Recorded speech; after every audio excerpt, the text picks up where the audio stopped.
Okay. Welcome, non-student canteen workers, Daleks, and Movell. Oh wait, you already left. This is the 203rd episode of an Unearthly Podcast, streaming live on the 19th of April, 2017, and featuring the pilot, written by Stephen Moffat, starring Peter Capaldi as the Doctor and Matt Lucas as Nardole, and introducing Pearl Mackie as Bill Potts. I am Bill Sylvia, the Man in Black, and I just filled my coffee with vanilla creamer, not realizing that we had white chocolate raspberry right behind it. With me are Mad Matt Winchell, In the not too distant future. Randy Ronson McCulloch, Here, finally. New season's finally here. Aaron Romeo Moonberg, There was a guy named Joe, not too different from you or me. Jonah this time, actually. Jonah. and, Well, I wanted to sing. Joe, you want to sing old school? Okay. and rejoining us after a very long absence, we have Thomas Fireheart. Hey guys. Yeah. Yeah, I wasn't sure if I remembered your last name right, and I didn't want to say it wrong. But If you don't remember Thomas, don't be surprised. The last time we saw him was our 100th episode flashback. And before that, he was only in like the first 7 or 8 podcasts. So Yeah. he's coming back from the old school. yep. Tim the Enchanter will be joining us later, but he has warned us that he will be coming in late this evening due to other obligations that he unfortunately cannot avoid. Similarly, Miles Reed Lobato, who intended to be here, has had issues crop up and will not be able to join us until probably next week. Hopefully next week. Have to wait and see. Hopefully he hasn't died from Wibbly a wobbly, frappe. timey-wimey, worky jerky stuff. Yep. Unicorn frappe. Apparently, he's just been getting blasted at Starbucks. So, c'est la vie. It happens. Yep. So it's kind of, oddly enough, for the premiere week, a very light news week. We do have a whole bunch of birthdays that we're going to discuss here briefly. And they're pretty big ones. If you thought last week was big on birthdays, no, this one I think is probably going to be our all-time biggest birthday week here. First of all, on the 13th of April, we said happy birthday to Peter Davidson, who the 5th Doctor, who turned 66. Peter is going to play a character by the name of Jeff Towler in the upcoming 3rd series of the ITV drama Grantchester. He'll also go on a sugar-free diet on the reality series Sugar-Free Farm, and of course he continues to do audio dramas for Big Finish. Happy birthday, Peter. Next, we go one day ahead and say happy birthday to Peter Capaldi, the 12th Doctor, who turned 59. Peter is currently starring in the 10th series of Doctor Who, as if you didn't know. And as one member of today's panel pointed out before the podcast, I believe that makes him the oldest regularly occurring actor to play the Doctor, not counting John Hurt, who had a special circumstance and not quite his own season.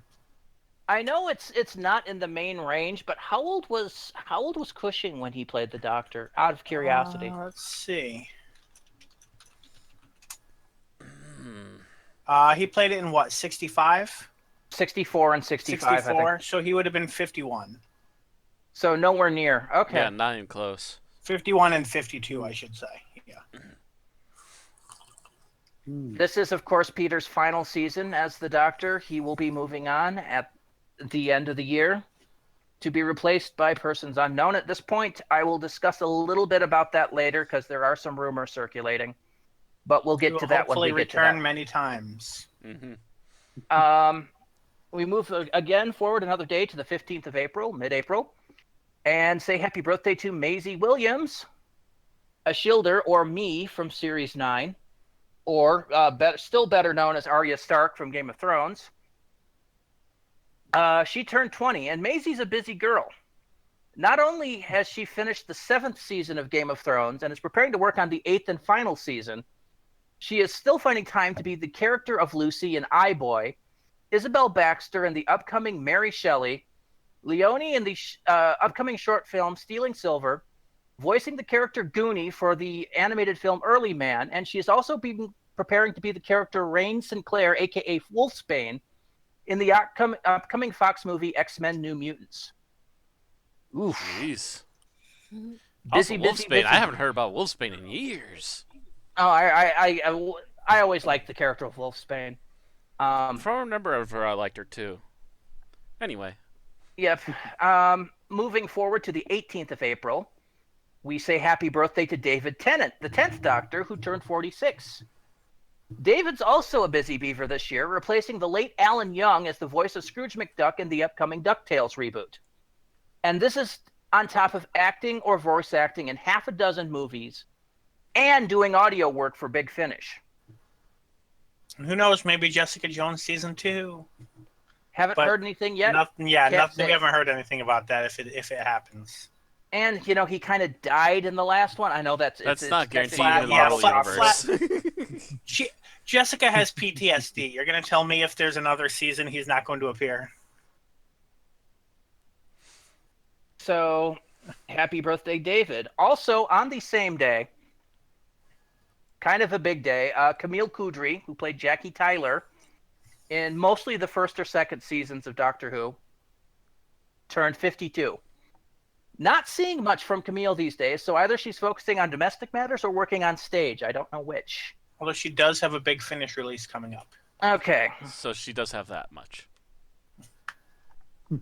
Also on the same day, happy birthday to Eric Roberts, the Master from the 1996 telemovie, aka the Movie Master, who's turned 61. Eric is currently reoccurring in the USA Network legal drama Suits and also guest starred on the Fox drama Brooklyn Nine-Nine as a mobster named Jimmy Figgis.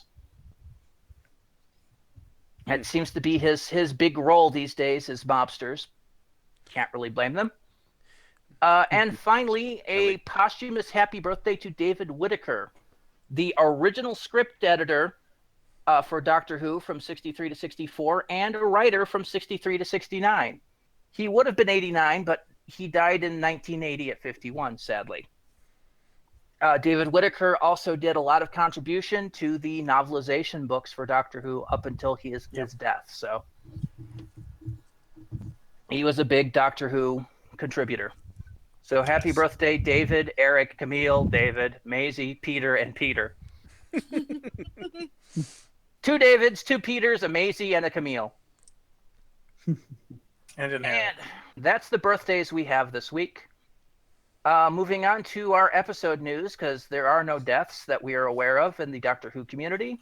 All right. Overnight viewing figures are in for the pilot. For you, I believe this is the UK here. Mm-hmm. Okay, so we've got 4.6 million viewers.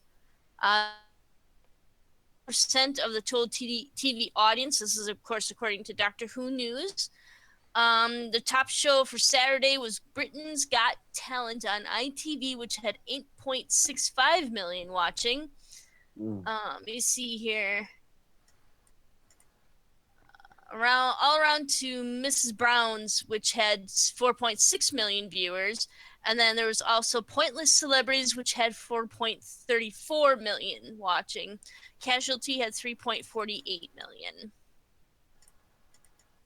And of course, those include final figures, including those who time shift will be released next Monday, which should see Doctor Who substantially increase its audience. Because some people may not have gotten the news that there's a new season starting. That and also reality shows are for some reason still popular over there. Oh yeah. Overnight They're still popular over here, just a different kind. Yeah. That, and I don't know if Britain's anything like the States, but I know in the States a lot of people were traveling this Saturday, and probably had to wait until Monday to watch the episode. That's right. It was Easter. Remember, it was the Easter holiday. So. Yep. I kind of forgot about it personally. Mm-hmm. I couldn't. I had family. Yep. All right, so we had overnight Australian ratings for the pilot. Debuted in Australia for an averaging of 495,000 viewers in 5 major capital cities. The story was the second highest rating ABC drama of the day and the 8th highest rating program of the day overall. These ratings do not include iView, regional, or time-shifted views. All right. Which could still make a dent in the ending numbers. So we've got the audience appreciation index here. For the pilot is a figure of 83. So Which is pretty standard for Doctor That's Who. pretty much right in the middle, because 82, it tends to bounce between 82 and 84. yeah. With an I thought it was occasional 82. episode With a very bouncing rare higher or low, 86 but or 80. Yeah. yeah, For It- those who don't know, the appreciation index is an indication of how much viewers enjoyed the episode. It is based to the reactions of a selected panel of viewers who rate the episode shortly after transmission. There's the highest score for the evening was shared by Dad's Army on BBC Two, and the film Imitation Game on Channel 4, both of which scored 87. So that was the highest score of the night. So that's pretty damn good. That's pretty That's- close. We need to Like get more I sci-fi said, fans on the panel. like I said, for Doctor Who, that's pretty average. Yeah. It tends to get between that 82 and 84 fluctuation, with the occasional spike high or low. As I was saying, I've seen I thought it was down 82 to and like 85, 78 but- before, but that's really rare. I think the lowest in recent memory was Sleep No More. Yeah, and I think that was a 78. Yeah. I'm pretty sure that was 78 or lower, and that was a pretty rubbish episode. All right. Also on Doctor Who news, we've got some critical reviews in for the pilot in the media roundup. The Telegraph's Ben Lawrence was pleased with the pairing. Their relationship on the basis of this sensitively written episode looks set to be the best since Billie Piper's Rose Tyler and David Tennant's Doctor flirted through time and space over a decade ago. Claire Woodward in the Express had similar thoughts. Neela Debanath for the Sunday Express added, newcomer Pearl feels total in the role and is a strong fit for Doctor Who with elements of 80s companion Ace, thanks to those patches on her coat, but also her intelligence. Of course, there's always those who don't like the show so much, so the Mail on Sunday focused on Bill's sexuality, saying feminist campaigner Julie Bindle's thoughts. This is something that is clearly done for the benefit of those who just think of it as a girl-on-girl titillation. I don't want to have representations of lesbians, which is all about sexism, double entendres, and sexualized behavior. It's just taking two women and using the blueprint of sexist heterosexuality. Daniel Jackson in the Mirror noted it's quite telling that the director pulled focus to a photo of the Doctor's granddaughter during her introduction. It reaffirms how Moffat sees the new coupling. Patrick Mulkern from the Radio Times added, Susan has barely been mentioned since her departure in 1964. Carol Ann Ford reprised the role in The Five Doctors. We saw a blur of Susan fleeing Gallifrey in the name of the Doctor. And of course, Susan was an unearthly child, the focus of the original pilot episode 1963. For now, I'm not reading too much into the sudden reminder of her existence. Sorry, but did anybody see any girl-on-girl titillation in this episode? Because I must have missed it. No. Not No. particularly.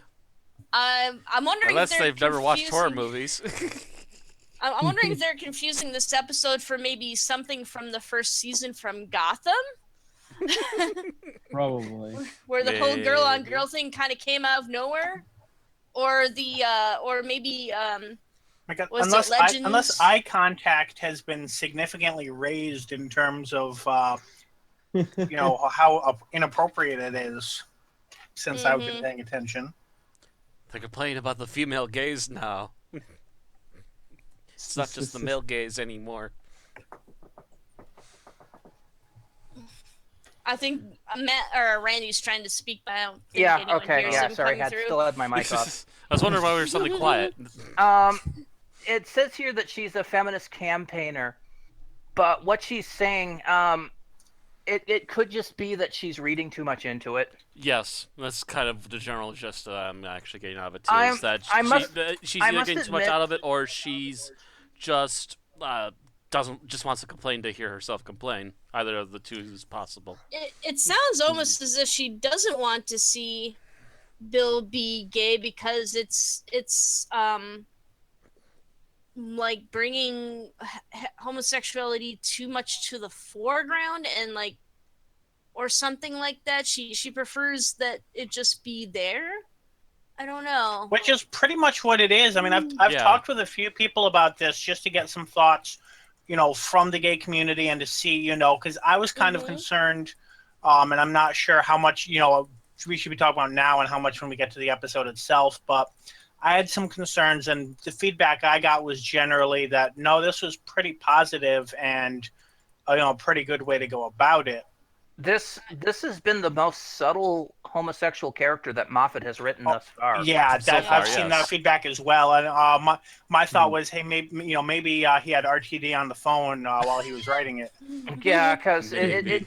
didn't seem to be too over the top to me, which is kind of the way Moffat tends to do it. Yeah, it seemed it actually seemed pretty normal even for like a television character, it's, something that fattening people up is something you see in real relationships.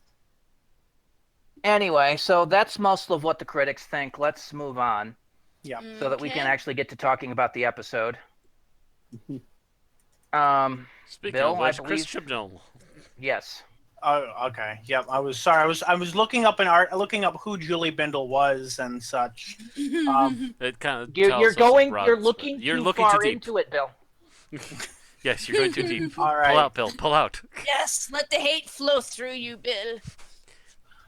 Anyway, Mark Gatiss has, according to Cult Box, revealed that Chris Chibnall really will be starting with a totally clean slate next year. He'll be taking over as the lead writer and producer of Doctor Who in 2018, if you haven't been keeping up with the news, which will be following Stephen Moffat's final episode in Christmas. Let's see. This specifically is referring to the writing team,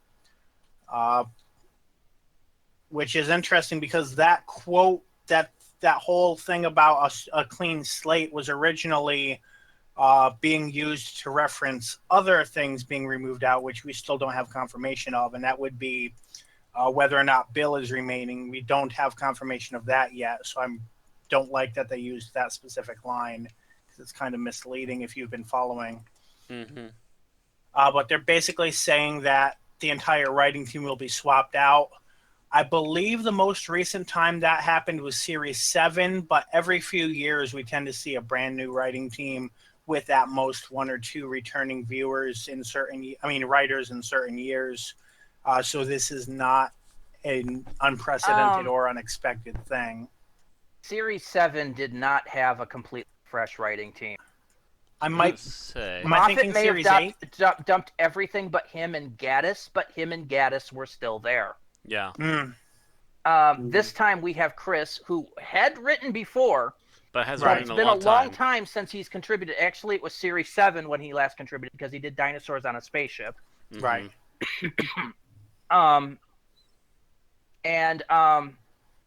But everybody else is going to be new. By the sounds of it, Gaddis isn't coming back. And while we might see, the occasional writer from previous times, they're not going to be regulars. I saw this article on another location, but I can't find it now. Apparently, what Chibnall wants to do is set up an American-style writer's bullpen. You know, how they will sit down and actually, pitch ideas back and forth to each other and kind of set things up from there. He wants to do that kind of thing. Which is not a bad idea. Mm-hmm. Apparently, apparently this was a report from November that the BBC wants a return to the format from the David Tennant era. Yeah, I love the particular sentences that they have strung together there. They want it to feel like a brand new show with a return to the format from the David Tennant era. Which do you want? Right. Do you want a new show, This Or do doesn't you make want to sense, return to the BBC. David Tennant? That said, I do feel like Series 9 felt very largely like the format was very Tenant era-ish. So I'm wondering if that's what they're talking about, or if they're talking about something different. I think they're also. I hope they're not talking about the snogging the companion and such. I don't know if that's what they mean, or if they mean to the regularity of the series back then, or if the way the series was set up. I don't know. Right. We know that Moffat's been kind of dinking around experimentally with two-parters and single episode stories and And taking long breaks, which is really pissing us off. well, we had, even in the Tenet era, we had that Series 4 specials era. Yeah, but that was only one time out of how long of a run? 4 years? More? Yeah, and Moffat seems to take it more because he has to turn around and work on Sherlock. Which is why you don't do which two it seems series like at the same Chibnall time. will not be doing. Yes, thankfully Chibnall will not be doing that. Means that Broadchurch is going to stop for now, but Either that I'd or rather he'll take that pass risk it to than somebody to else risk he has Doctor faith Who. in. Yeah.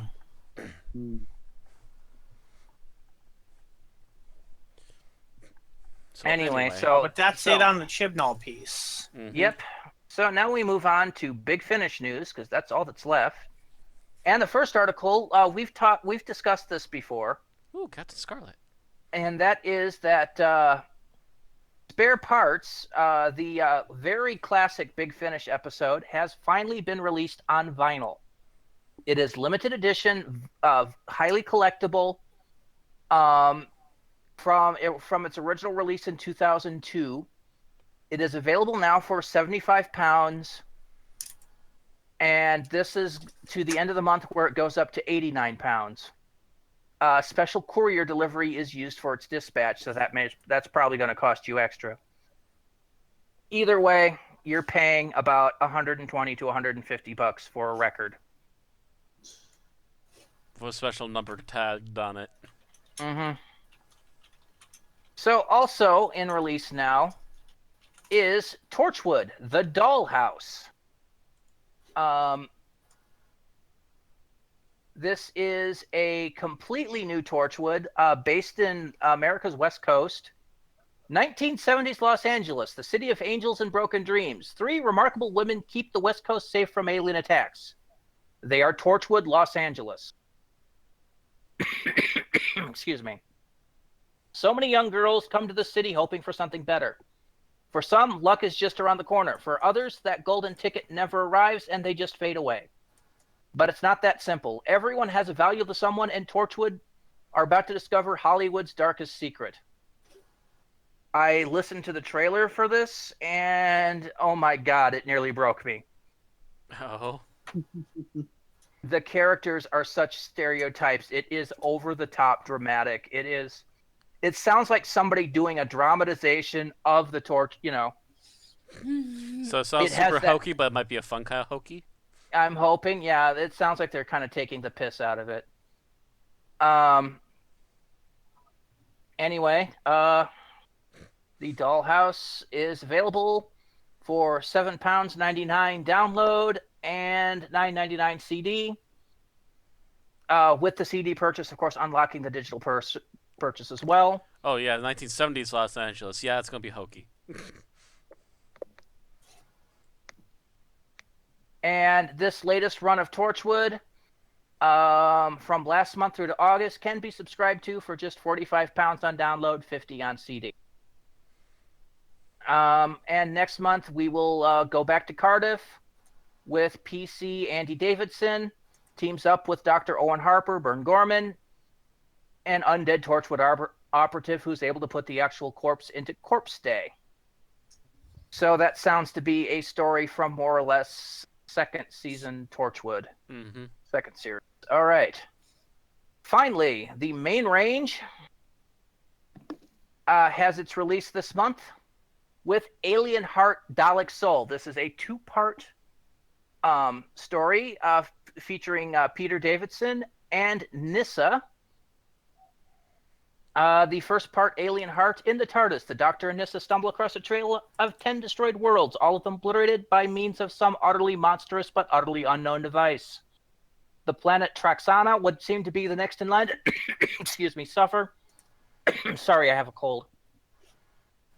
Suffer the same fate. But when the TARDIS lands on an outpost on Traxana's moon, Nyssa is carried away by a tide of giant green arachnoids, leaving the Doctor behind. And the coming menace is closer than he thinks. Next, we have Dalek Soul. On the Dalek-occupied world of Mojox, a group of rebels engage in a futile fight back against the invaders. But at least they found an ally in the form of the mysterious Doctor. Elsewhere, however, the Dalek's chief virologist is seeking to perfect a biological weapon to wipe out the Mojoxali once and for all. Her name is Nyssa. So, Dun dun dun. this is available today for £12.99 download or $14.99 for the 2 CD set.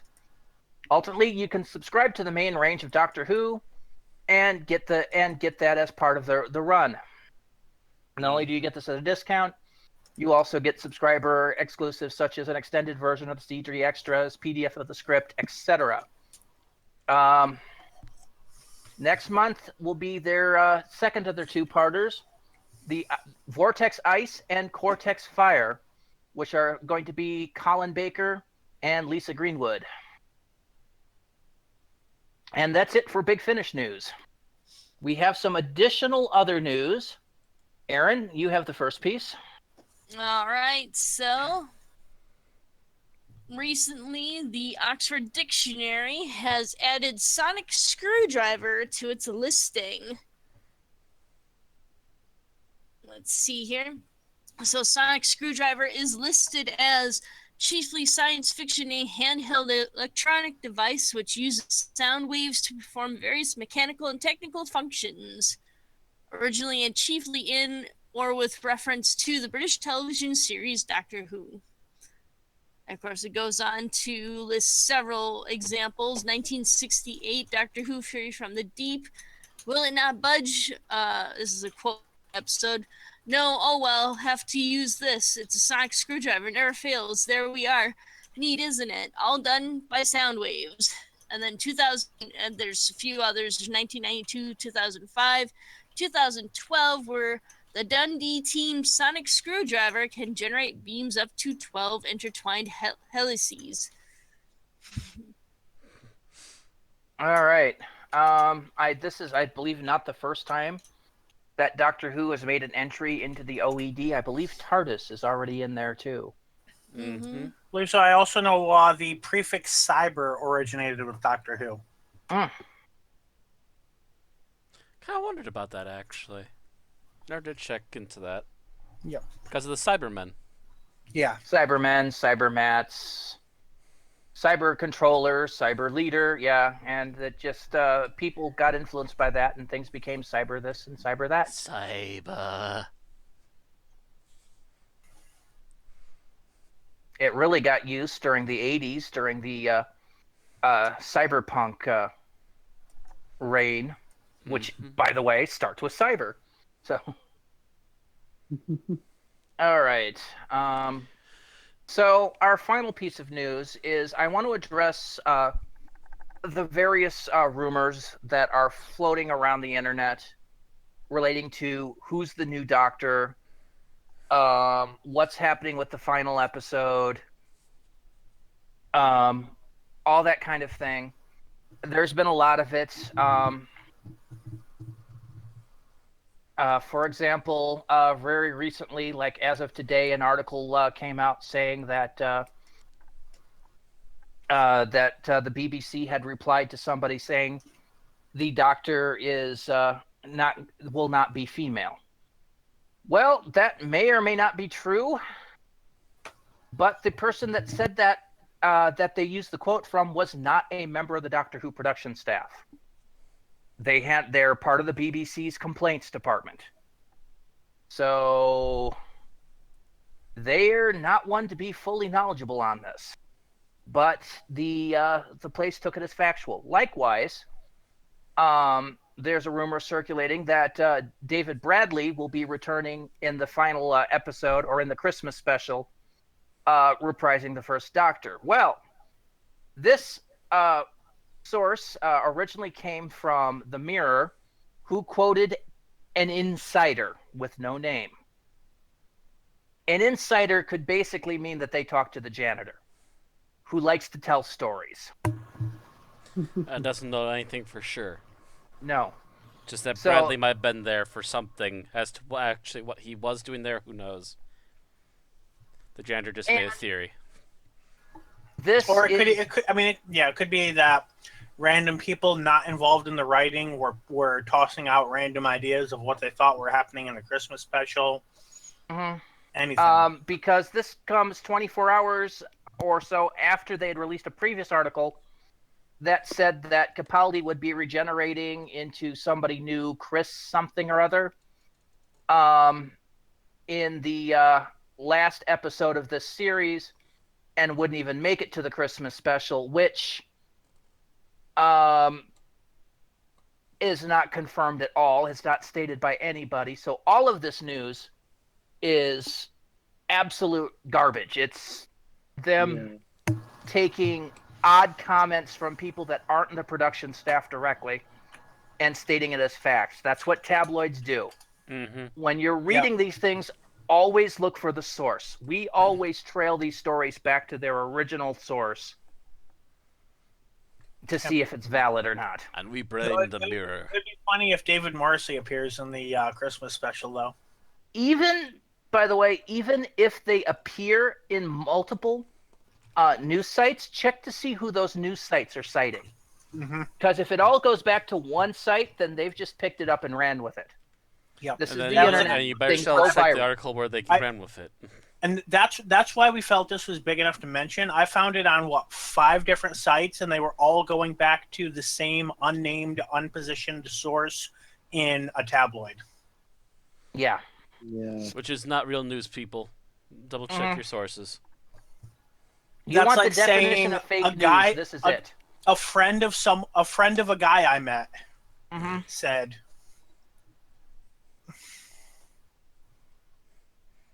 I mean, I could be considered an insider if I said something just because I have a cousin who works in the BBC. Guess what? He doesn't work in the Doctor Who department. And I would know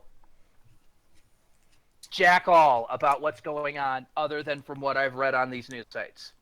hell, a street sweep, I don't know if they still have street sweepers, but a street sweeper in Cardiff could probably count as an insider if you squint hard enough. My cousin works for the BBC, and they told me that Capaldi's regenerating into David Tennant at the end of the season. Oh my god! Yep, and there you go. That would immediately be cited as a insider source. Careful, Rand, you might be quoted in the Mirror now.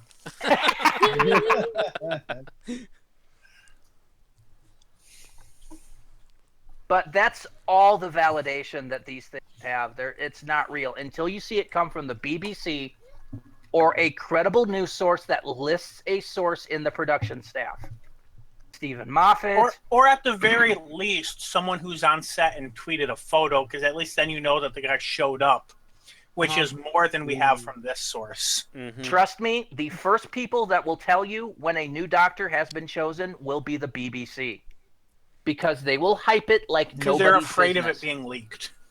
They're afraid of it being leaked. They want to hype it like nobody's business. And matter of fact, they'll try to even make a special out of it if they can.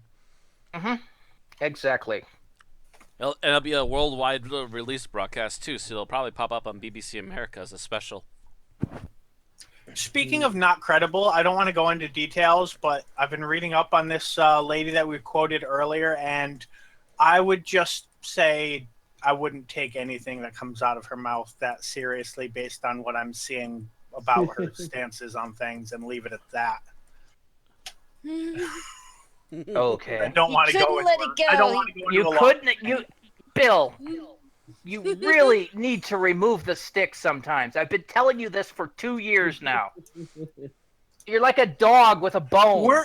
Haven't we just been talking about checking our sources and doing our due diligence and? knowing what we're talking about. So this is what I've been doing. You're talking about the lady from this article who The lady that supposedly we were spread a talking rumor. about in the people that reviewed Doctor Who thing. No. Yeah. Yeah, this is the one He was who looking at was the feminist. the lesbian titillation lady. Yeah. Yeah, Bill, that is one that you could have dropped because we already decided she's a bit of a loon. We But figured now that we out. know. We figured that out just from Right. what she said. We hadn't Figured it out. confirmed I that. just We spent half an suspected hour she reading was a her loon. stuff to find out. Yes, she's in a loon. We suspected she was a loon, but that we needed evidence to support that suspicion. Jesus, Bill. All Now right, we have- so now we can that's say going to first wrap up our hypothesis. news. And now that Bill's officially labeled a bulldog. I'm going to this GeekCon. I'm going to give Bill a squeaky bone. I think. Bill, where's your squeaky bone? Go chase it.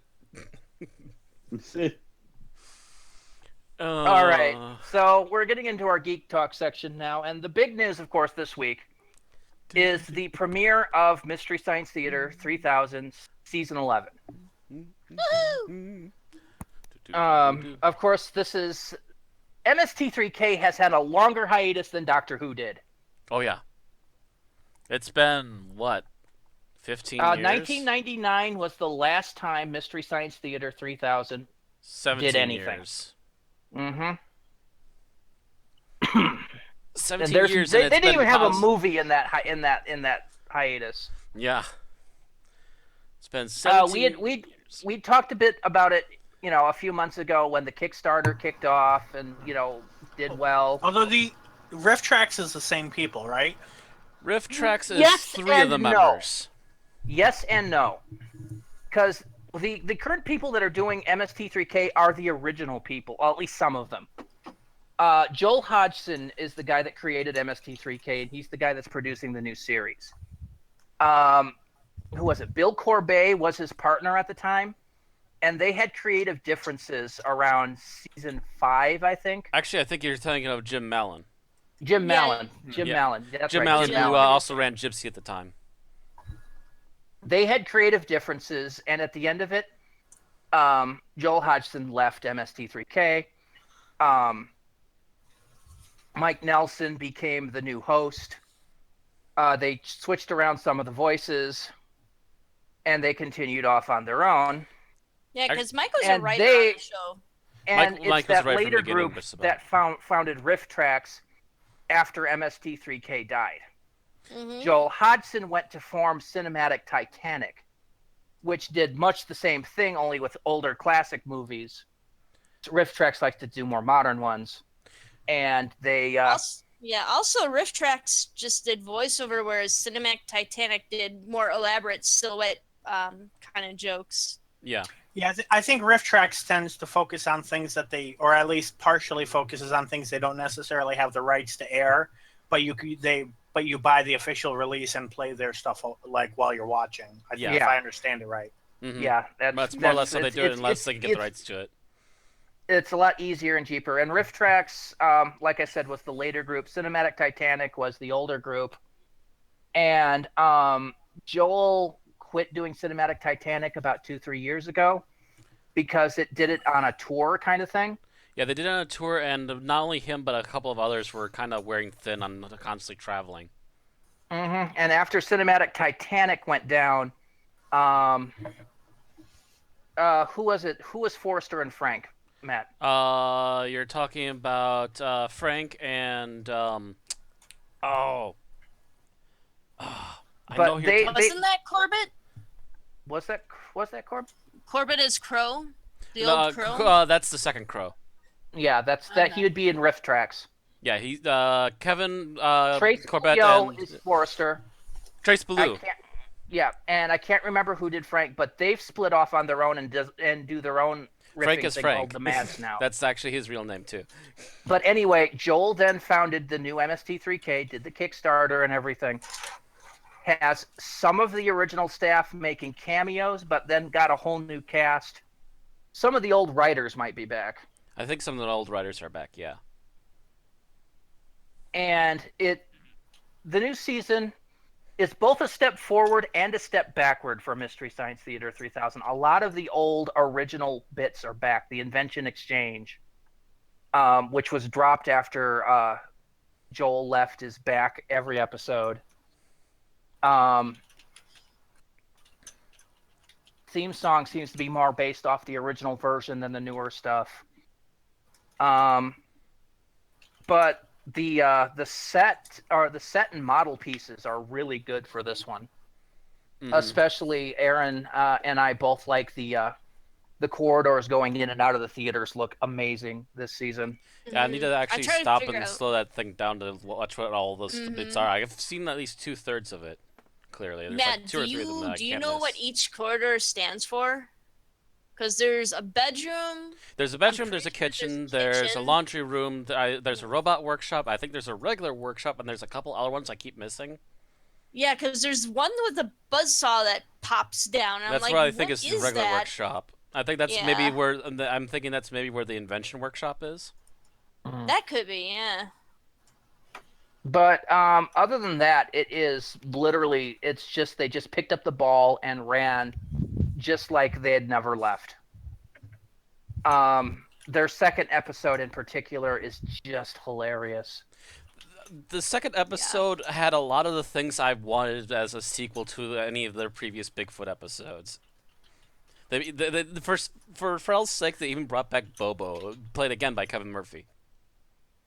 Yeah, and I'm not just talking about that. I mean, that one made me laugh a lot. But the in jokes on that one were really good. Yeah.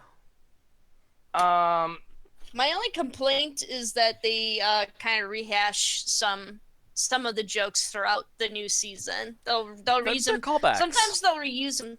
Well, no, I'm talking about they'll introduce a joke in the episode, and then they'll keep reintroducing that joke later on in the same episode. Again, like that's for technically example, a callback eating- from earlier in the episode. Well, yeah, but it's like, there's how many food are in the first episode, and there's a few other ones there too.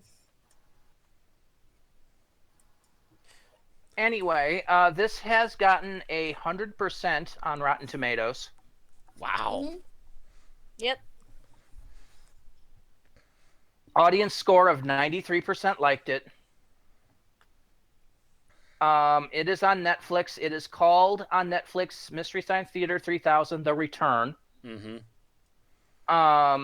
So if you were a fan of the original or want to see what the hell we're raving about,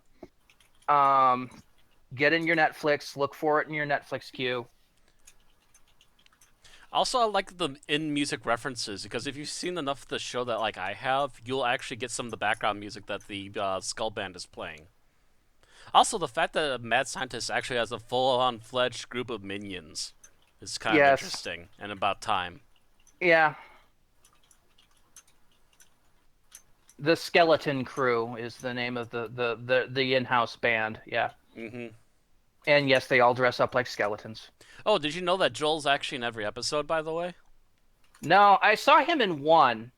He's in I every didn't- one of them. Every one of Really? them. He's the guy that throws the switch to send the movie. Oh, he's the one that we always refer to as Moltar. Okay. Yeah, that's also the in reference about him too, is that he seems to be like Multar from Space Ghost Coast to Coast. But yeah, that's Joel Hodgson every time. Oh, I did not realize that because If you listen really closely, you can tell. Especially after you're told I that, would just then you'll look at listen to him Aaron and and just go, go, his "Oh, voice needs to be deeper. He needs to go down like this. he needs to go down like this." Yes.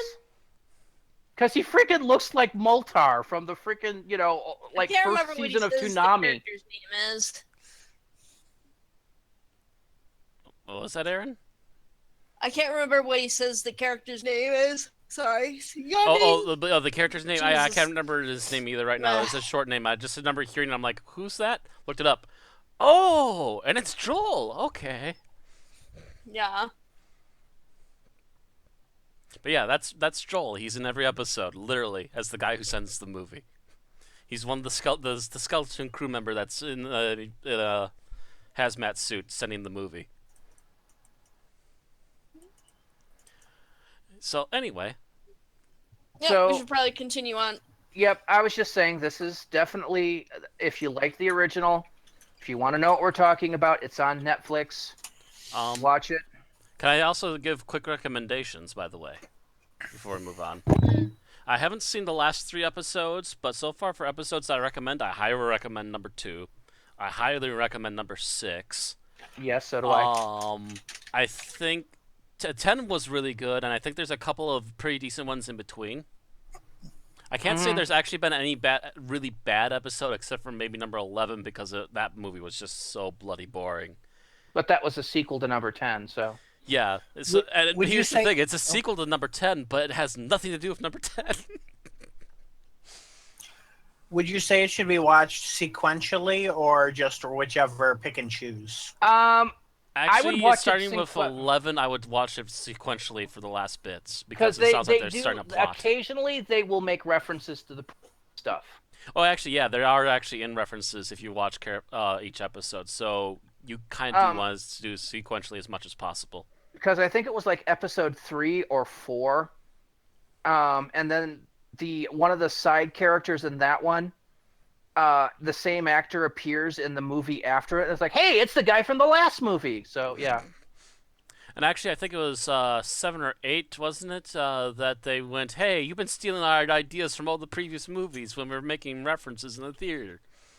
Yeah, so there is some level. It's not huge.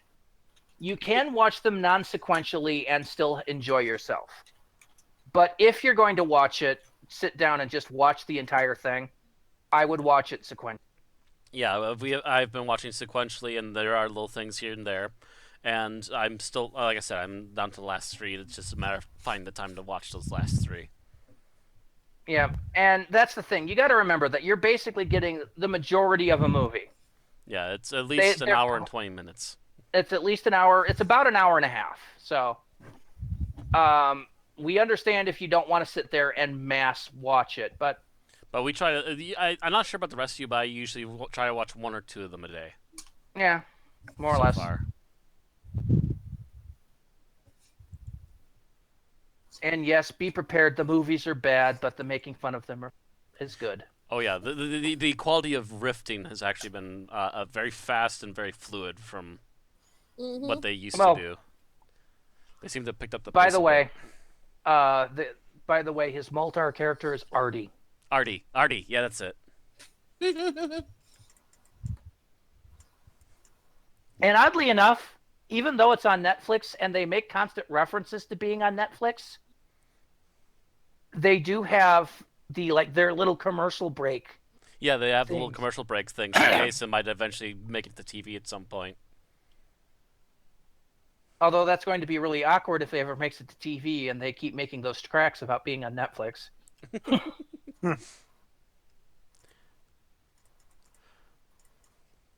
Anyway, that's really all I had to say about that. And I don't know if anybody else has seen any movies or anything in the last week. I do just want to make some brief mentions.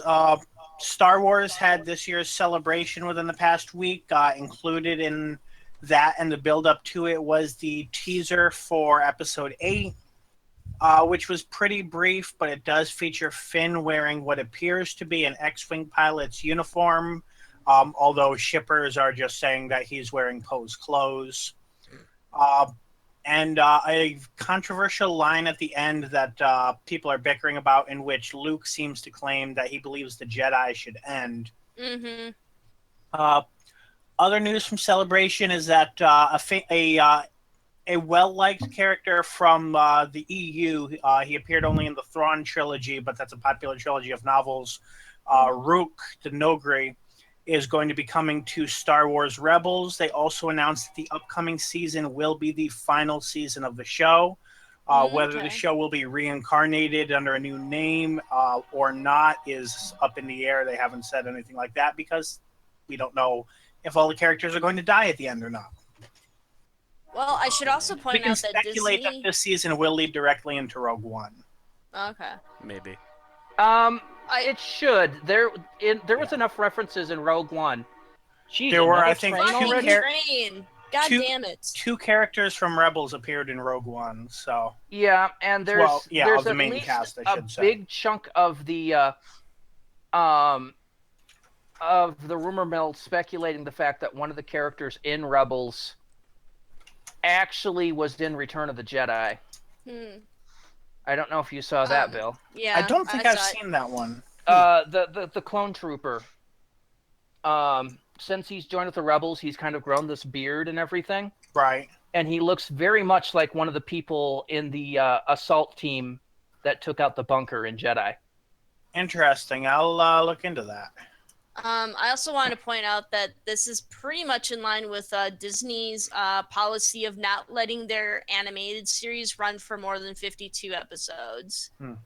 The only exception was Aladdin and DuckTales. Those were the only series that were allowed to run past 52 episodes. Gotcha. That's why everything else ends. So, Why is that?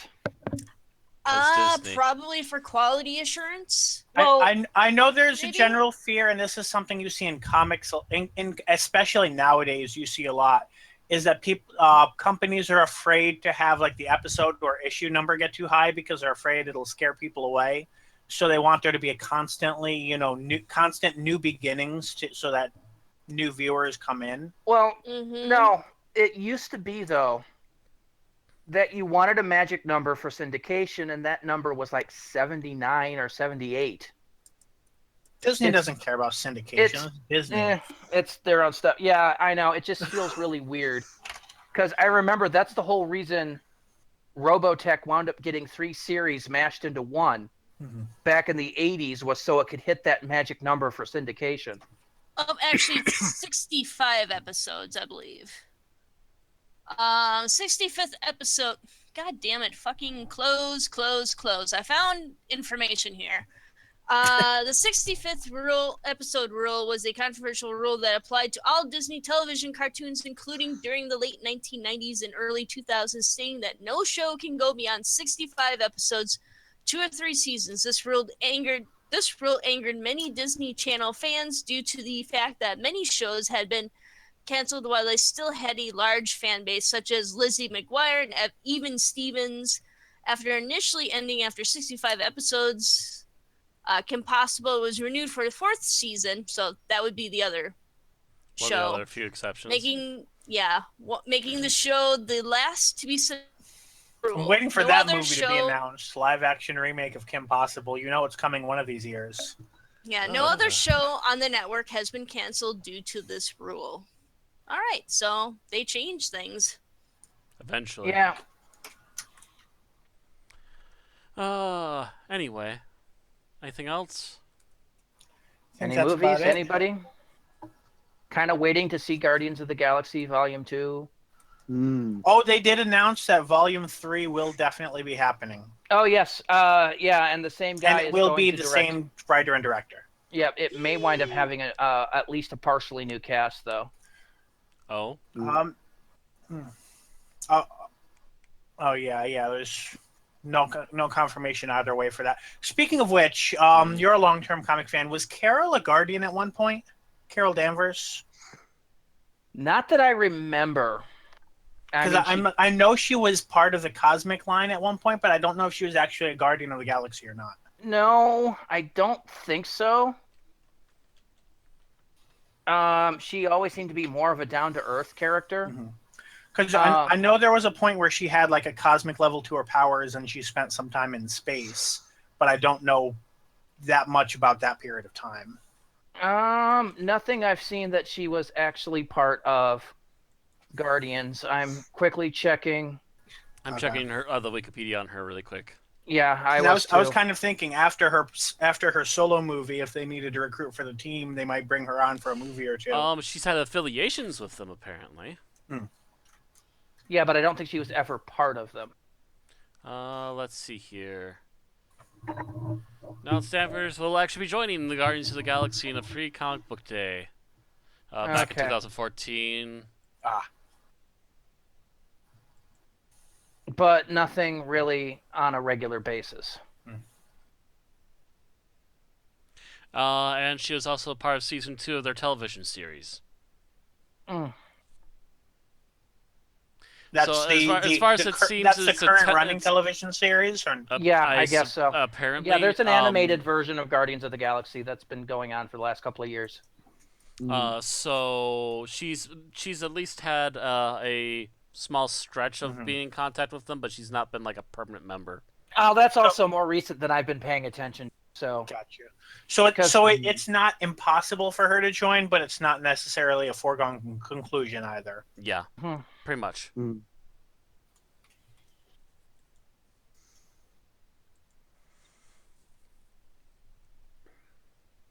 I also had to look up who that name just to see who you're talking about. It's like, oh, Captain Marvel. Okay, that's a possibility. See, and the fact that she's been both Miss Marvel and Captain Marvel, and then for a while she went with no name and just went by Carol.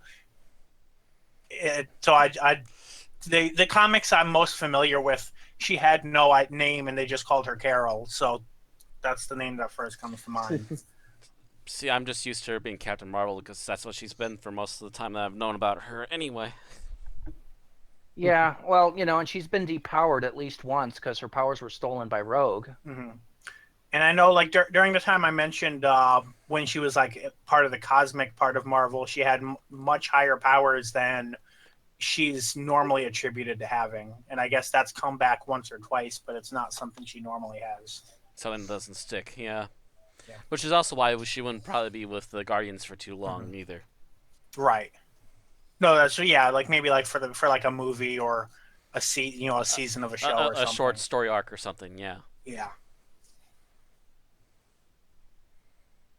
All right. So let's get around to the episode. All right. And this means we are at the 5-minute challenge. Who wants to do it today? I was going to do it. I said last time, but I've got a chest cold. I did last time, so I'm technically out, unless we really need me to. Bill's getting caffeine. I'm surprised Tim isn't here yet. Um, Now that I bet you that I mentioned his name, he'll be here in like the next minute or two. You summoned him, Matt. He's not online yet, so. Tim the Enchanter. Tim the Enchanter. Tim the Enchanter. He's not Beetlejuice. Blame Mary. I guess I was wrong but... about Aladdin. Darkwing Duck, Goof Trip, Aladdin, and Timon and Pumbaa had only 65 episodes of Disney. Ooh. Talk about not putting it down. I should get you and Bill both chew toys. Just keeps looking. Apparently that's so Raven had additional 13 episodes as well. So I take it Aaron's definitely not interested. How about you, Bill? Are you up for it tonight, or should I do it? He's not back again? yet. He's gone to get caffeine. Unfortunately, right when we go to the stuff, Bill vanishes. Actually, the cutoff point is 65 episodes may have more to do with programming schedules than any personal feelings about a series on the part of studio executives. With 65 episodes, one episode can be broadcast each weekday, reaching the 65th episode at the end of the 13th week. 13 weeks is 1/4 of a year. 4 65-episode shows can be broadcast in a calendar year.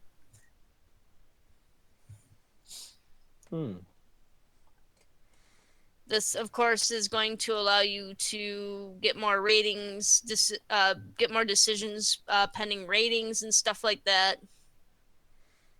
Also helps with calculating numbers for shows.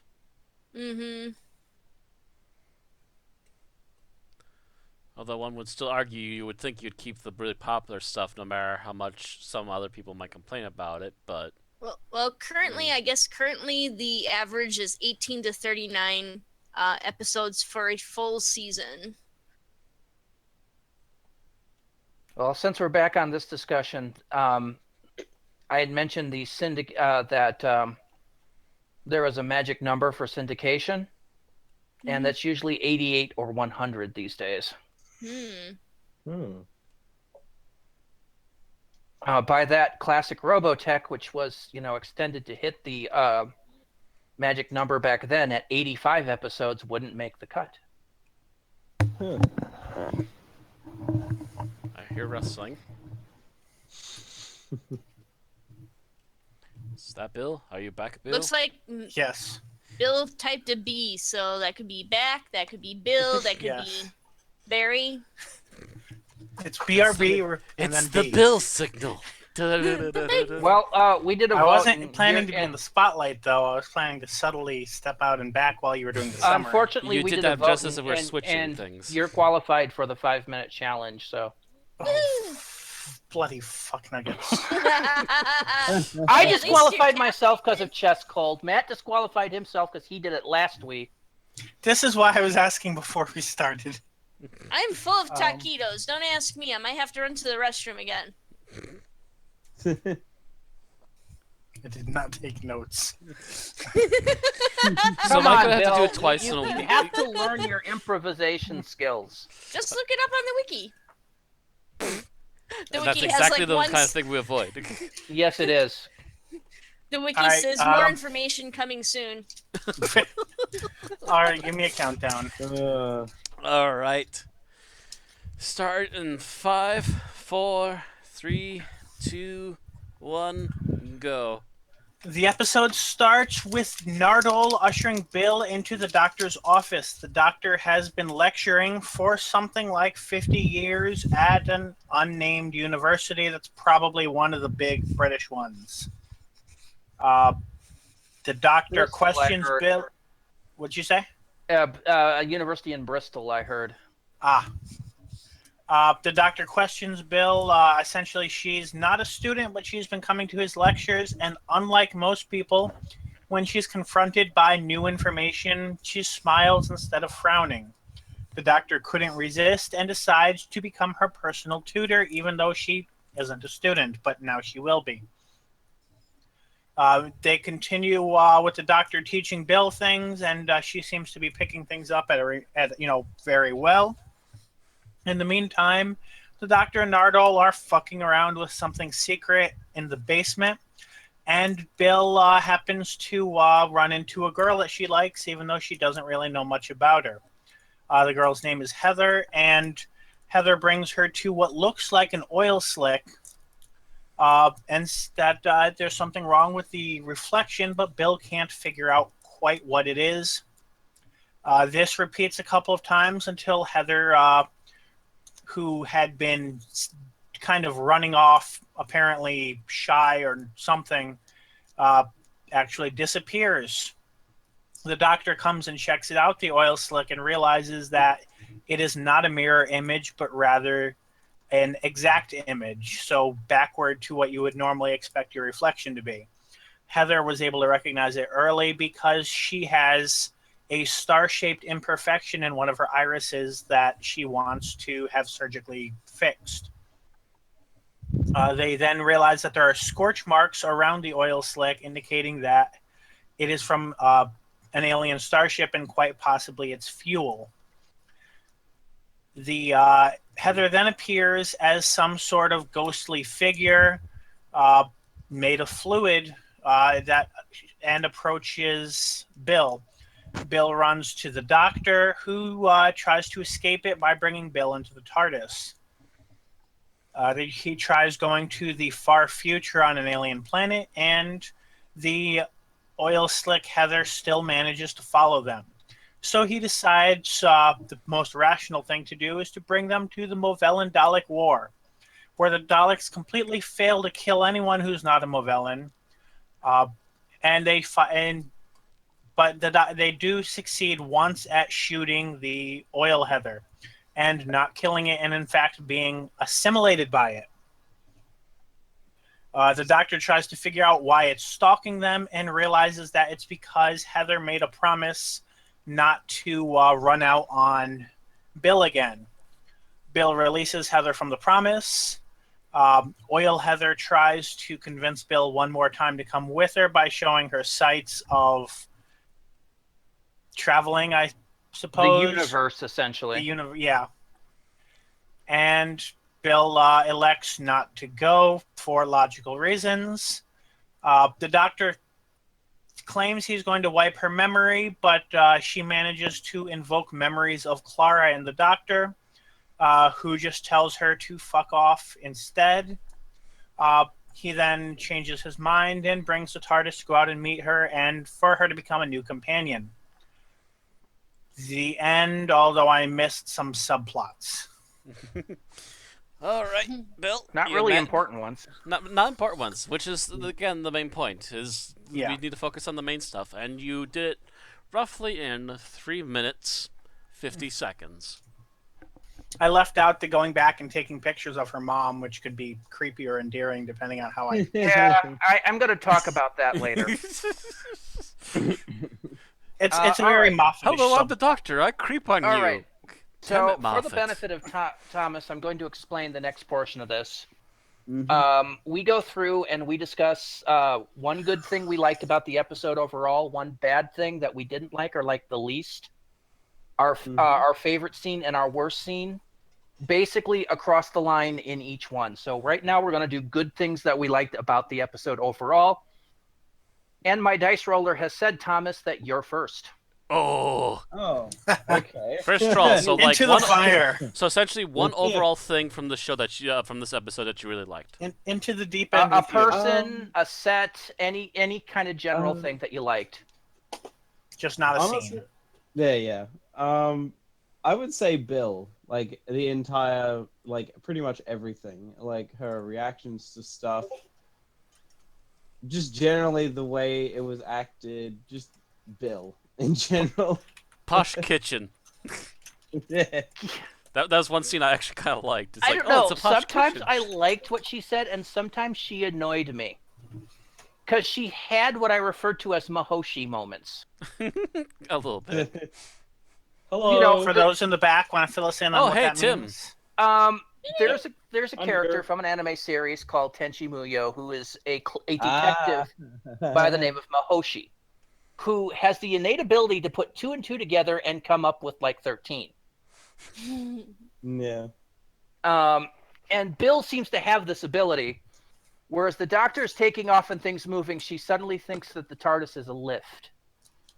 And that one bothered me, but the kitchen part I didn't. I thought that one was unique. Yeah, the lift thing was a little bit, what the hell? To be fair, I mean, it kind of makes sense because I could see how if you're inside the TARDIS and you're not expecting it to move, the way it moves would feel like the way a lift moves. I would wouldn't think it'd be a think little so. too bumpy. It doesn't For that. seem to have inertial dampeners activated. Actually, maybe it depends upon how far it's traveling too, because it wasn't actually going through time for those initial trips. Well, that's true. I skipped Australia. Sorry, mate. Yeah, they visited Sydney really quick. That's fine. Australia was really the briefest of moments. Yeah. Yeah. Briefest of moments. Oh my God, we're in Australia. Oh my God, it's here. Let's get out of here. Move on to the next location. Yeah. So yeah, for those of you who missed it, Tim is now in. Hi, Tim. Hello, everyone. Sorry I'm late. Oh crap! Now I got to roll for Tim. Everyone's happy to see Oh, Tim for except Rand. Tim. I'm gonna do this weird 1, 2. All right.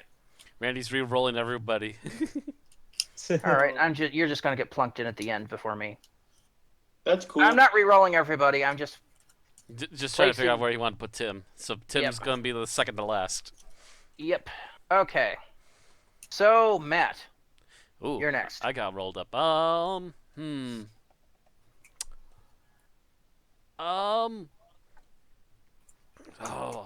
I liked the little M references in this episode. In particular, if you're watching some of the stuff on the doctor's desk at the university, all the sonic screwdrivers sitting in a cup, Yep. the pictures of River Song and Susan. Susan. Yep. Yeah, my brain There's was also a blanking on her raven. name. There's what? There's also a like a model like replica raven. Oh, there was a raven in the background somewhere. Yep. Interesting. Yeah. I think it was next to the cup of screwdrivers. Yeah, Just you know a there lot would of have been little there would have been a things. picture of Clara, but he can't remember what she looks like. Mm-hmm. He just remembers the raven killed her. Mm-hmm. Although although I would think he would know what she looks like because he got to see her a little bit at the very end, and there was enough clues there. But anyway. But yeah, lots of nice little references that were subtle and not hammered on us the entire episode. Just little things that the camera would pick up, and you're just like, oh, look at that. Yeah. All right. Aaron? Also how a about you? macaroon dispenser.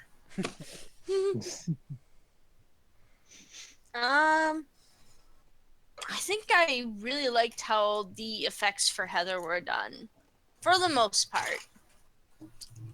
I think some of the digital water was a little iffy, a little kind of wispier than it should be. Technically, it was fluid. It was some kind of like fuel or something like that that just happened to look like water. But otherwise, I thought like the practical effects. We were just commenting about the Waters of Mars special practical effects is what Matt was commenting about. That last time, yeah, those were actually really well done. Yeah, and the effects here kind of remind me of the same thing where we saw water dripping from like her chin, her fingertips, everything. She looks like actually did a very wet handshake that was very person. similar to that Yeah, too. I would Yeah. say I think the effects on this were gorgeous. I can't think of a single effect that took me out of a scene, even for a second. I think every There's a effect few is close-ups of her great. changing that didn't quite mesh, but the rest of it worked really well. Should Yeah. I say one effect that was well done, but there was an issue with it that I'm sure Ran is probably going to get to because it's something we talked about in private before this. But that wasn't necessarily an effect issue. Yeah, you can hold on to that. You can probably mention it later, so something too. Yeah. So All that right. was Aaron's. Bill? So my first two options were taken. I've been trying to think of a third ever since Aaron started talking. Actually, my first three options were taken because Wow, Yeah. we just hit they were everything the, that you they had. were they were the effects, Susan and Bill. Thank you for just saying Susan, by the way, because I would never include River Song in a good aspect of anything. Oh, yes, Thomas, it's been years. I still have the hate going. Everything I That's try slow to come burn. up with comes back to Bill, so I'm just going to, I guess, reiterate, her relationship with the doctor was great. The dialogue between them was fantastic. Actually, I don't think this probably wasn't mentioned, but it's one of the good things about her character is that she was written as a natural person who happens to be gay that informed the story but didn't make it a parody, which is a step forward for Doctor Who. And Yeah, they it's didn't been hammer one that something we've been silly waiting over your for a head. long Step forward time. for Stephen Moffat. Yeah, it was very subtle for Steven. It's a step we've been waiting for a long time, and I think this story really nails that in a way that Moffat has not done before. Yeah, Moffat didn't clown hammer it over the head, going, "This is what you are." Yeah, even when he had a potential for straightforward lesbian moments, he had to have things like the tongue joke and the the big great I'm the lizard woman from the dawn of time dramatic moment thing that kind of made it less natural. Whereas in this particular episode, I think it was natural, believable, etc. Mm. All right. Tim? I really liked Nardole, and I got the impression that they were setting up to be like a buffer between the Doctor and Bill. Like when the Doctor is gets too alien to interact with Bill, the Nardole is sort of like an intermediary. I just like the fact that the Doctor's so badass now he needs his own personal Alfred, and that's Nardole. Yeah, it's a. Actually, Nardole kind of worked like that with the previous story, Doctor Mysterio. Yeah, as well. that seems to be the premiere of modern Nardole, as opposed to that. Mm-hmm. Although He seems to be attending to the did love Doctor, but he's Nardole. also the in-between man. I did love Nardole when he took a look at the coordinates and found out where the Doctor was going. And he's like, "No, Yeah. I don't like this." Mm. Wow, you guys got a lot of Seriously? trains tonight. Yeah, that was the third one? Third Yeah, one that's the tonight, third- and that's the the two third on the one in 2 on the hours. show tonight. So And they're not delivering coal to the power plant, so I don't know what the hell's going on. So, has Naruto made enough appearances to be an official companion now? Oh yeah, or- yeah. He was officially Yeah. companion It after. kind of depends because Dr. Mysterio. if you notice the way BBC refers to full-time companions, they exclude Jack. So it seems to me if you're on for less than a season, they count you as a part-time or quasi-companion and not a full-time one. Whereas he the get- official John fan Barrowman- theory is as long as you've been around long enough to Yeah. go for a couple He's- full he's- trips, you're fine. He's as more of a companion. companion than Sarah Kingdom. He's more of a companion than Katarina. He's probably along the same line as Jack at this point without the recurringness, but in terms of Series 1 Jack, he's around that same level right now, Just about. and we'll see what happens as time goes on. Did Mhm. John Barrowman actually have his name in the opening credits when he was a regular? I can't not remember. Not- because I know his Not name was Series put on the 1. credits for the season finales of Series 3 and 4. Okay, because But I Matt Lucas don't- is in the opening credits named, so I would assume going by that Nardolas was sticking around for a while. Yeah, although you notice that they had to put him, whereas before you would see, David Tennant, Billy Piper, and it'd just be their names. Or him, it has to be and Matt Lucas. Just hi, Yeah, everybody. Oh boy. The male companion always gets second billing. I'm assuming that's probably what they did with Arthur No, Darvill. I'm not talking about getting second building. I'm talking about the fact that They stapled instead on of just having his and. and, they had to put in that and, which had never Yeah, I been mean, there that's- in any previous. Yeah, companion. or whatever billing you would consider, but that's what I mean. The and as compared to just straight up being one of the stars. Mm. It's almost like Okay. he became a main extra at the last minute. Well, I know they weren't planning for him to stick around for long, and he wound up sticking around longer than they thought he would. Kind of like Stephen Moffat went into the editing room and just stapled that in there and just went, "Yep, and him. He's sticking around this season." And walked Anyway. back out. I'm going to take a pass because I'm kind of with Bill that everybody said everything I would have said. How dare you? Taking the easy route. Well, it is. I mean, it's kind of like, what else is there to talk about? I Yeah. was surprised no one took what I said. Well, I'll take a like on Capaldi. How about that? I'm going to miss him. Mm. As will I. I'm when Capaldi leaves, I'm honestly going to miss because he is a step back to the more classic crotchety style, with every now and then a touch of the. He's like if the 10th Doctor was autistic. At least not counting Series 8. In Series 8, he was more on the asshole side, but since then. He still has his asshole moments. He's more grumpy Yeah. these days. Than, Yeah. Mm. But I that also might be partially due to pressure to have him be more tenanty. I don't know. Maybe.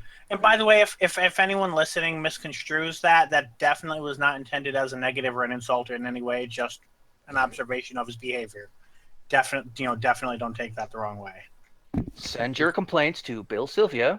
Find his email at, Here's his phone number. and here's where he works. Okay, so the harder part of this. What didn't you like? Ooh. Thomas, you are up first. Throwing you in the deep end again. If you don't have anything, you can take a pass. Yeah, I am going to actually see if I can try to think of anything. I guess I think there probably were, even though I wouldn't be able to name them, as much as I loved most of the dialogue, something tells me there probably was some that was a bit and in a way, I wish, I'm probably not going to pronounce this right. Is it Movellans? The Movellans, yeah. Yeah, you got it Yeah. right. I wish they would have actually been named, because it really feels like they're just there for people who watch the old stuff. Well, you Sorry. weren't there Okay. when we talked about this a couple weeks ago, but Hmm. apparently the original script just had unknown aliens. And Mark Yeah. Gatiss turned to Stephen Moffat and said, "Wouldn't it be cool if they were Movellans?" And Moffat went, Okay, they're Movellans. Yeah. And just Yeah. changed it to that, and the costume people went, "What is this from? Destiny? Oh, let me take a look. Yeah, we can do that." We could do that, and that'll be cheap and easy. Yeah. In references. And that's pretty much how the Movellans came on, but they are pretty much a blink and you miss. And yeah, I really wish they could have done a little more with that. Mm-hmm. For reasons I will discuss shortly. Yeah, but aside from that, I don't think I really had any major gripes. If it was anything, it would have just been nitpicky stuff like that. So that's about all I've got. All right, Matt. Oh, which one to go with? There's a couple little nitpicky things. Actually, here's one. So, this alien oil slick, apparently can ignore laser blasts from Daleks. What? Laser blast from Daleks intended for a human, I would point out, because they do weaken their blast to cause as much pain to the target as possible. That is canon. Okay, Actually- that's possible, but you would think after the first blast didn't succeed, he would have cranked it up high. Actually, Cultbox had an explanation for this. Oh, Yes. I have to find it. I'm listening. It better All be right. good. It's a good one. This was in their emergency fan wank hotline week 1, the pilot thing. All right, so you are currently press 5 if you are furious that a shape-shifting liquid spaceship with a crush is immune to Dalek ray guns. Press 6 if you're completely satisfied that a shape-shifting liquid spaceship with a crush is immune to Dalek ray guns because they're meant to scramble your internal organs, and surely if you're just liquid and have no internal organs, they wouldn't do anything. And then press 7 if you feel incredibly smug about pressing 6. Is that how that works? I don't know. That's Yes, how that works. is how they were defined in Remembrance of the Daleks. Really? Yes. I don't remember that. It's Sylvester McCoy talking, reaching down and feeling a soldier, and said his internal organs have been displaced. And then he mentions something, and she goes, "A death ray?" Yeah, that was. That said, I feel like Movellans shouldn't have internal organs. I was about to say, apparently the this is Movellans back when they shouldn't were have still internal organic. organs, and there's been a lot other things that they destroyed that don't have internal organs. Yes, but they have internal mechanisms. Walls have internal mechanisms? Explain to me. I dare you. That's a Fifth Doctor reference right there, sir. No, I still call bull. Good day. Tip of the hat. Well, look at this. Did it disrupt her flow? It blew a hole in her, but she was able to recover right away. You're made of water. Yeah, but you're gonna run out of water if he keeps hitting you like that pretty quickly. Dalek blast can't melt steel beams. I'm gonna hit Actually, you with a excuse steel me. beam. You're made of you're made of self-replicating biomimicking nanobots in a fluid state. Did they actually reference that in the episode? Important distinction. Nope, but that's what I'm figuring they are. That's based what on it what pretty we much do. has to be, yeah. Yeah. That would It's be the either th- only it's way they either could that explain it, or- and that's just reaching because the episode couldn't even explain it. It's either that or it's a swarm life form being used as fuel, and I feel like the Doctor would be That's outraged. never explicitly said it's fuel. It was assumed He it was said fuel. he said it was fuel. He assumed it was fuel, possibly Yeah. because of the way it is. I've been thinking about this over the past few days. What if it was part of an emergency repair system on a spaceship? You get something like your fuel tank is rupturing. This stuff releases, coats it, mimics what it's supposed to mimic in the machinery. And this time it just happened to leak some when it broke whatever it is. Anyway, I'm not saying this is the case. This is my theory. In our case, I would functional also argue theory. we've been going on about this for a little bit while now, and I would still say that I find it to be highly faulty. that this puddle couldn't be destroyed by a Dalek, and it just makes the Daleks look pathetic. Yeah. No, I'm actually more annoyed with the fact that it can travel almost instantaneously through time and space, I making do it agree. as powerful or more powerful than a Time Lord. I do agree that it's fair to move on to people so that we can, instead of piling all of our reasons onto this one. But yeah, that's I'm just saying that there's a lot of loopy holes that they really didn't explain very well in this one, and All right, particularly Aaron. not being able to destroy it is one. All right, I think this episode could have used more Nardole. Just kind of squeeze a little bit more of him in there, maybe a little bit more of an interaction between Nardole and Bill. It kind of felt like Nardole and Bill were in kind of separate scenes, even though they were in the same scene sometimes. Well, I think at this point they're trying to highlight Bill because they're introduced to Yeah. Bill. We already know who Nardole is. Yeah. We've seen him in 2 Christmas specials. But it would be nice to see how she reacts to Nardole, considering that the most dialogue they have explicitly to one another in this episode is, "Oh, you might want to wait a little while before using the bathroom." Yeah, I could have used without that line. I didn't catch that line until the second viewing. I heard it. I mean, what does that does? That means that How Nardole does was a just using man the with a bathroom. mostly robot body poop? I don't know. Very Remember, robotic. he had his head We cut off. It really- may or may not find out. We may or may not find out, but he also would add, Aaron, that doesn't mean that he doesn't still eat. They RoboCop come out ate. like Tetris blocks. You remember, he's a cyborg, not an android, so Mm-hmm. Very true. he does need glucose. So he I might. like He Tim- I still like probably needs to Tim- take in proteins of some kind. The Major could Tim's- eat too, Aaron. Yeah. I like Tim's implication that he literally shits a brick every time. Oh look! I made another Minecraft cube. If he makes a row, does the whole toilet disappear? Yes, it's a big problem that will be addressed in future episodes. TARDIS hates him. It could be that's not what he was referring to at all, too.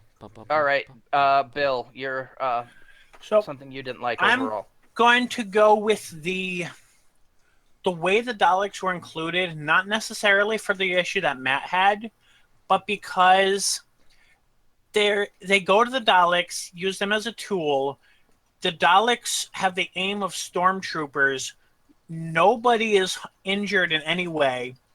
They round up the Daleks and therefore have no fear of them breaking in on them and attacking them. It just feels like it's just more and more the Daleks are turning into the Doctor's comedy sidekicks, and they're supposed to be scary when they show up, and this is making it this is contributing to it being less and less so.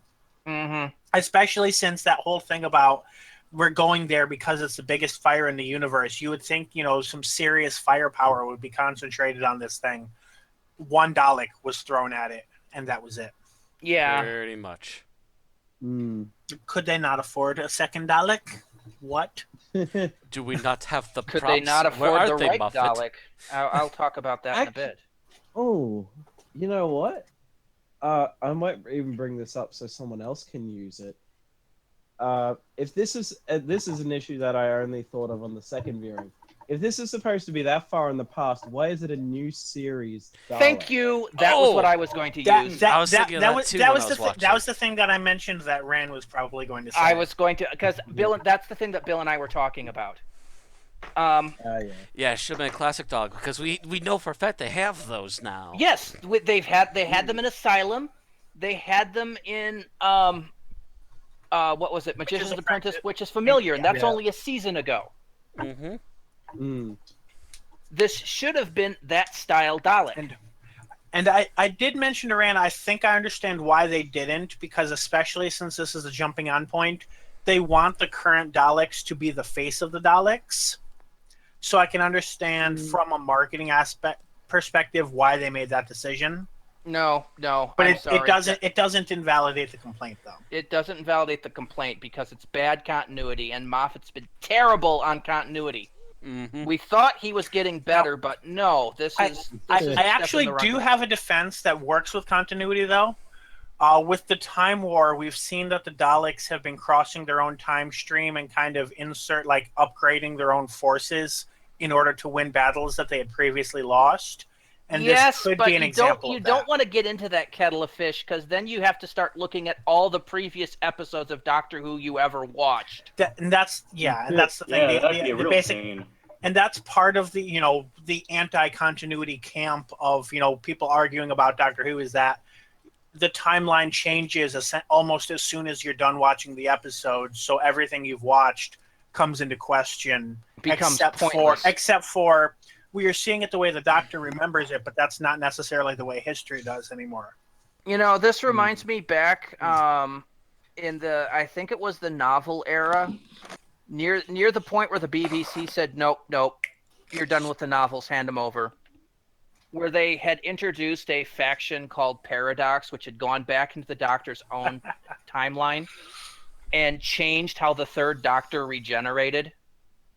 And I'm just like, no, guys, you do not get to change episodes that we've seen.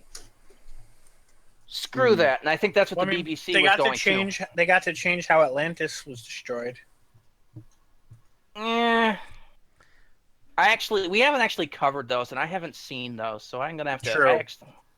Have to take a closer look at those. Yeah. All right. So basically, I took mine with Bill's because Thomas brought it up. That was my issue, was that freaking wrong Dalek. So Tim, you're last. Yay! I have to go now. I'm not sure if this is technically the same as what it's been said before, but I felt kind of disappointed that the Daleks and Movellans didn't have as big a part in this episode as I was led to believe from the teaser pictures. Yeah, you would have thought it would have been more of the episode, but it was really only 10 minutes? Yeah. The Movellans barely got a minute. I thought Susan had a bigger part. Susan did have more dialogue than the Daleks. Susan had more dialogue than the Movellans. Just a little. Well, yes, that's to be expected. You want to know what the Movellans dialogue was? Ah! Yeah, they missed a good chance there for a Wilhelm yell. I'm going to say yes, that would have been. Speaking of which, I don't think the two recent Star Trek movies included Wilhelms, and that thought bothers me. I think they did. No, I know Rogue One did. Okay. Yeah, I was going to say. I remember being in the theater and kind of grinning at Aaron when I heard it. I don't. I feel like I didn't either. I only heard it for one, or I didn't hear that at all. So, but I mean, I know I need to rewatch both. Mm-hmm. Oh yeah, I definitely need to rewatch both on these. Anyway. So now we're moving on to best scenes. Our favoriteest scenes. Thomas, you're first. Ooh. Feel free to say your favoriteest scene, and then we'll swear at you if you've chosen ours. Don't worry, that's considered a status badge. Yep. I have one scene picked out, and I'm going to be pissed if someone takes it. Oh god. That's really hard to pick. Honestly. You know what? The bit at the end where the Doctor decides not to wipe Bill's memories. Okay. And the fact that okay, was that Matt that you just stole from? Yeah. So Thomas gets a point. Yeah, and the fact that she saw it coming, despite the fact that she has no. We've only seen it done by the Doctor's only done this once before, and that was Donna, I think. He was going to also do it to Clara. Yeah. Ah, okay.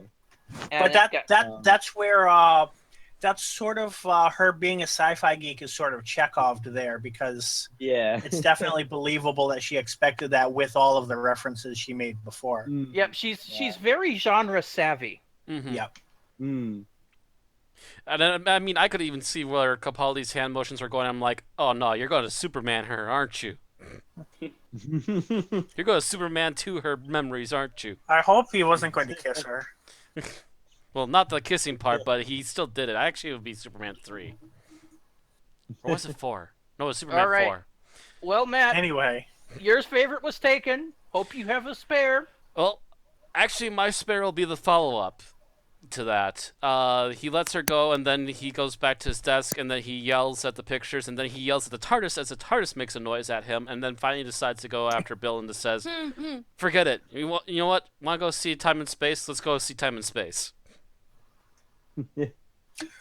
Okay, so that was the actually, follow-up. that's related to another nitpick that I had, and that's that whole thing about the Doctor constantly claiming that he doesn't take companions anymore. Yeah, it's Kind of it's getting on my old. nerves. Yeah, it's RTD did it, and then Moffat continued it. Hopefully, Chibnall does not do it. He keeps trying to promise himself no more people involved, and then something always happens. Yeah. It's high time the Doctor just gave up on trying. Hopefully, that wasn't somebody's least favorite scene. I figured it's small enough that I could mention it. Okay, So, anyway, so Aaron, you're Aaron, next. I like the eye in the drain. Okay. Yes, nobody took mine. Okay, yeah. Bill, you're next. The scene where she Doctor rambles the Doctor. And I think he had some respect for that because he gave her the exact same response that people always give him. What the hell does that have to do with the question I asked you? Oh, in the beginning, Yes. she's talking about She the gave girl she and gave the a perfect tips. Doctor ramble to the Doctor. Oh yeah, talking about the girl with the spar Yeah. eye and the weird The girl. liquid Well, no, pool when and she was everything. talking about the girl. When she was talking about the girl that she gave extra chips to until she realized Oh. she became fat. Okay, the other one. Okay. Yeah. And then he's like, "What does that have to do with this?" It's like, nothing. I was hoping I could get something on it. Yep, and that's exactly what the Doctor has done so many times, and it felt so nice to see it turned on him. Okay, Tim, your favorite scene. I'm a sentimental guy, so I like the scene where Bill finds the tin of photographs of her mother and she's looking at them. And then That's she notices the That's Doctor's actually going to be in reflection. my worst scene, but not for the reasons. It- I'll but- talk but about Tim that likes later. it for the good reasons. Yeah, For the feels. yeah. I love the feels. I'm a- All right, what I liked was the Doctor's lecture on time. That's going to be one I'm going to replay out quite a few times. The Doctor gave a speech, and it's Rand's favorite scene. No, What were it's the not odds? that. It's the way he's explaining time. I actually liked it. I feel you. All right, so least favorite scene. And Thomas, you're up first. I hope I remember mine.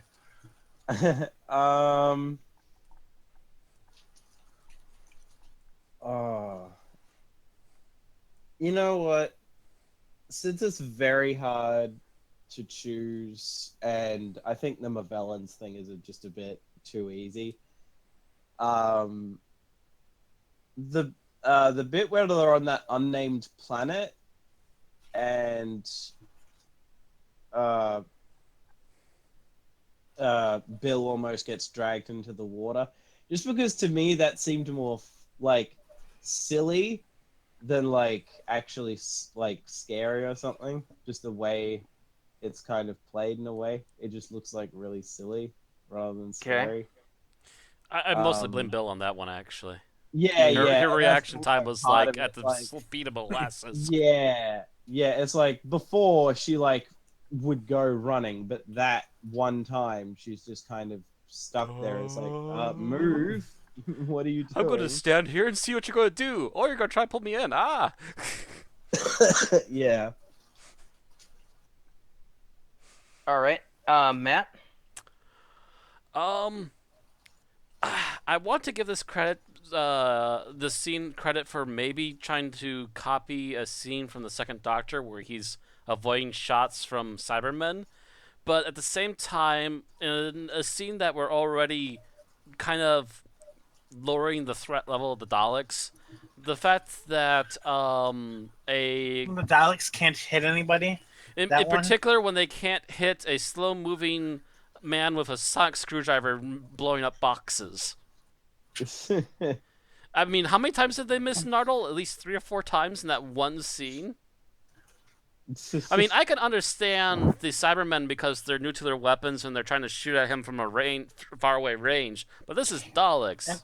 And at least the stormtroopers, there's that theory that they were told to miss so that they could find the rebel base. Exactly. The Daleks aren't That's trying the to reason they find get the away with rebel that in the base. Death Star. But this is no excuse. Mm. This is Daleks being extremely lazy and ineffective and making them look even worse than they already do. All right. This They is can't why you even lost hit the Nardole. war, Daleks. This is why you lost the Yeah, war. this is why you lost the war, and why you need to keep bringing back Davros. That's the thing, though. For hitting Time Lords, other than the Doctor, they're pretty much on the money. Mm-hmm.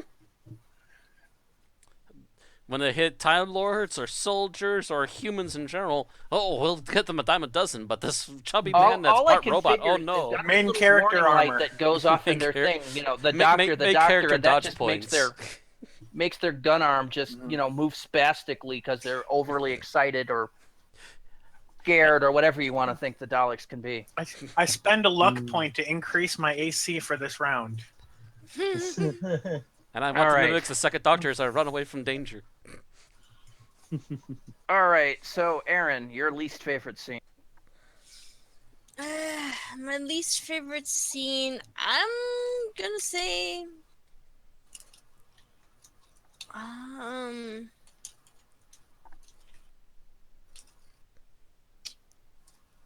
trying to think here, trying to think.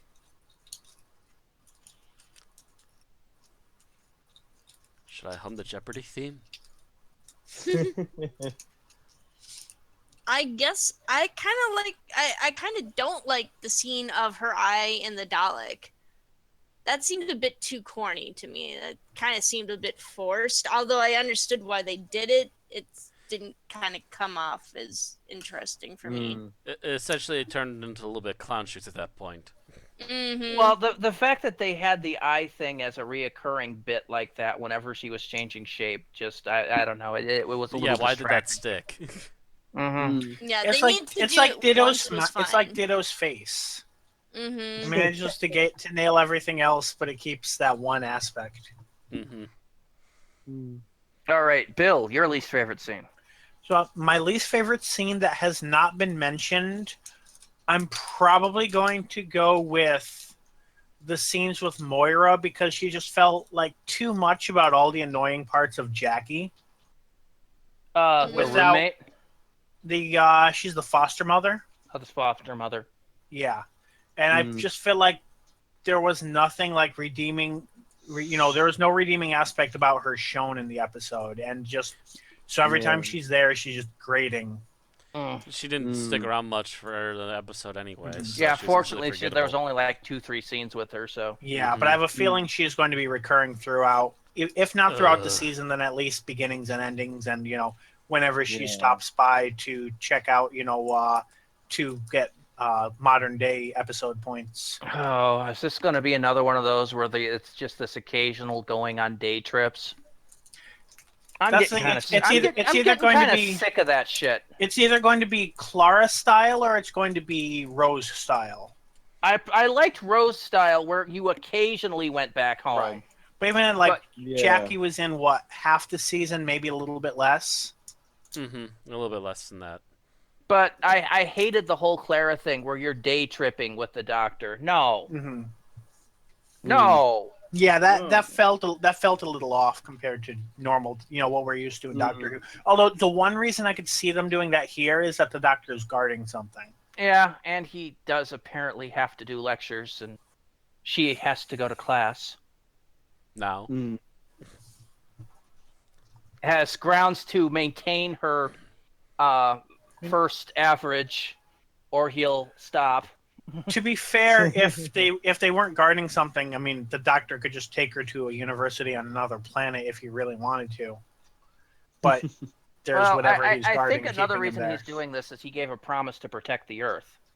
So Mm. he gave that to Ashilder last season. So I'm sorry, you just said "Protect the Earth," and all of a sudden the "Protect the Earth" song from Godzilla vs. Hebera just popped in my brain. It's like, oh no. okay, Tim, your least favorite scene.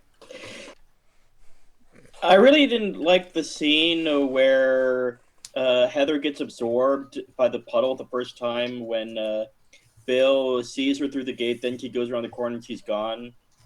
Because I don't really like scenes like that where it's like the joke is if she had just taken 2 more steps, she would have seen something. But no, it's yeah, it's so frustrating.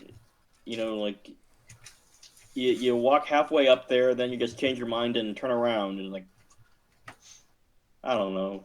It's silly in a bad way. Yeah. Okay, so what I didn't like is the one that Tim mentioned last time was the Christmas bit and the pictures, just because they felt completely tacked on to the episode.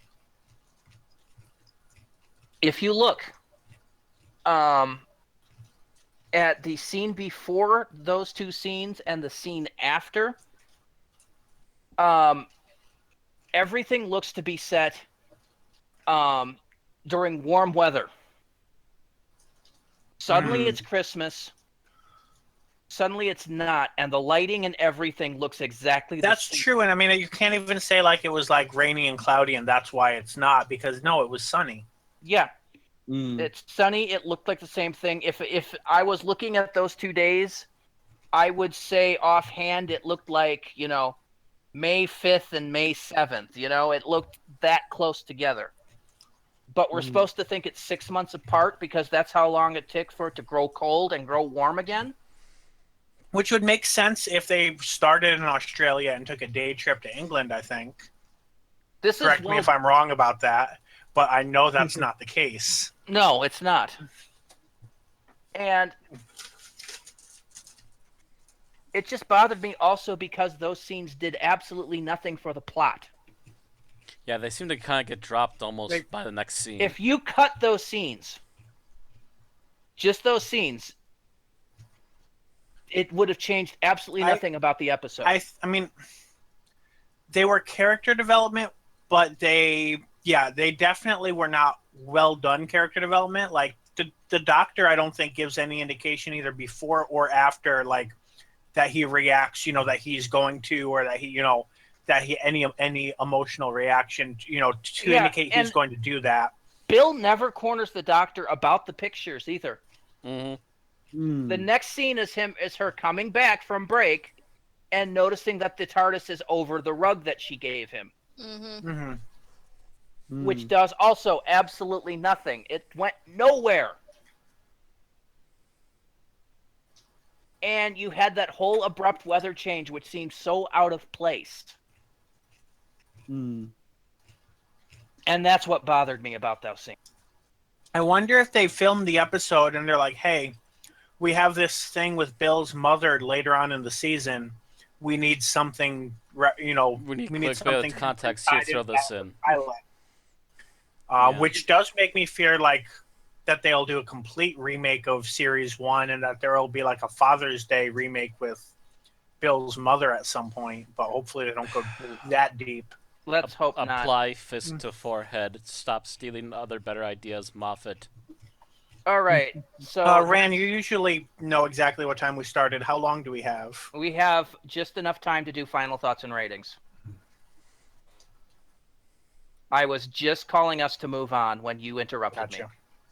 All right. So, final thoughts. Thomas, what are your final thoughts on the episode? As far as final thoughts go, I would say that had this been made last year, I don't think this would have been anywhere near as good. I think the extra time helped this episode to be what it was. And I'm looking forward to the rest of the season. Okay. Matt? There's some hokey bits and some missteps, mostly with the Dalek scenes. If they would have taken a little more time to rewrite those a little more carefully or explain a few things, they could have been fixed. But otherwise, as a whole, I think most of the episode still works really well. Okay. Aaron? I enjoyed this one quite a bit. I thought it was fairly suspenseful, got a lot of little creepy little bits down. The special effects were very well done. I thought Bill was very well acted and pretty well written, although we could stand to see her fleshed out a little bit more. Hopefully that'll happen over the course of the series. And as always, the Doctor was great to watch. So I do recommend this one. Yes. All right. Bill? I liked the episode. There were a few minor issues, but they were minor, and they're ones that affect this story, but I don't think affect the rest of the season mostly. Mhm. There was a fair amount of characterization for one 40-minute episode, and I'm assuming it continues along that same track, then it looks like it's geared for good things.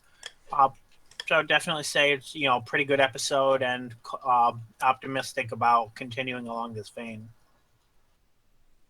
All right. Tim? This episode sort of was okay. I mean, I liked how they set up the character of Bill in the first scene, and how the relationship with the Doctor was established very nicely. Like I said, it was kind of disappointing that some of my expectations for the episode weren't fulfilled to my satisfaction.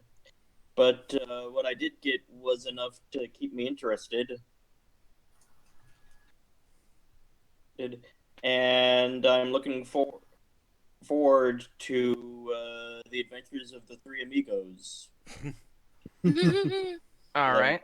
I will call them. Okay. Well, Moffat had quite a bit to do in this episode. He had to introduce Bill, had to introduce the new feel and everything. And more or less he managed to do that fairly well. It was only in the fiddly bits that he seemed to screw up. A little bit of continuity gaffes, a little bit of out-of-place timing for a few things. That does kind of lower this on me. All in all, it's good, but it could have been better, I think. And now, to ratings. All right. So, Thomas, you are the first on our review, so you get to put the rating. You get to set it for rating. 0 through 5, half points are allowed, no quarter points or any other fractions. Yep. Considering pretty much the only problem I had with this was very minor and nitpicky, and otherwise I absolutely this held up on a second viewing for me, I'm going to give it a 4. 4 flat. Okay. Matt. Again, the Dalek scene seems to be the one thing that I can easily poke holes into, and there's numerous holes, but there are also numerous little holes. Overall, as a standalone thing, if you don't know anything about Doctor Who, it won't even affect you or phase you, if you only know the basics. So, yeah, about 4. All right. Aaron? I'm going to go ahead and give it a 4 as well. All right. Bill? I would say, except for the existence of ongoing trends, I don't think there's anything to bring it down more than a half from a 5, so I'm going to give it a 4.5. All right. Tim? I thought this was an okay episode, a good introduction to new characters and reestablishing old characters, so I'm going to give this a 4. And I agree with the majority of the group and giving this a 4.0. Just a couple of things that teed me off enough that I felt it needed more than a half-point deduction. Mm-hmm. So that, between the people here, actually have to refactor in for Thomas. Give me a moment. It still averages out to a 4.1. Once everybody's factored in, which will put the ranking at 4.1 at about 70 of 197 things reviewed. So that puts it on par with episodes such as Mummy on the Orient Express, Hmm. Army of Ghosts Doomsday, Curse of Fatal Death, oddly enough, Death to the Daleks, Under the Lake Before the Flood, State of Decay, The Chaos Pool, Closing Time, The Girl Who Died, The Brink of Death. It's better than Castrovalva, better than Light at the End, better than Planet of the Spiders or Rose, but not quite as good as things like Legopolis, The War Games, The Mind Robber, Power of Kroll, Hellbent, Destiny of I'm the the high Daleks. point on a Moffat episode. That's unexpected. What's that? I was the high voter on a Moffat episode. That's Yes, unexpected. I know, but it's only a half point variance. So Mhm. it's not like you were way high or way low. Right. Yeah, this is definitely not as good as Logopolis. Logopolis. There's is times definitely when way everyone's better. like 4, 4, 4, and I'm like 2. Yeah, it's Moffat. Screw you. Yeah. And I thought I was the one that had the hate going for Moffat. This is a fair episode for Moffat. Anyway, I believe it is I closing time, didn't- Bill. Pretty much. That's Okay, pretty much all we have to say for the pilot. Yep. So if you enjoy listening to us and you want to go, hear more of us talking about the new series of Doctor Who, please go ahead and like the video and subscribe on twitch.tv / Unearthly Podcast or on YouTube. And got to see if they've changed it to let us get a name on YouTube, but who knows at this point. You can also follow us for news and updates and random crap on facebook.com / Unearthly Podcast and twitter.com / Unearthly Pod. And if you want to help us out and support us, you can go on over to patreon.com / Unearthly Podcast. All right.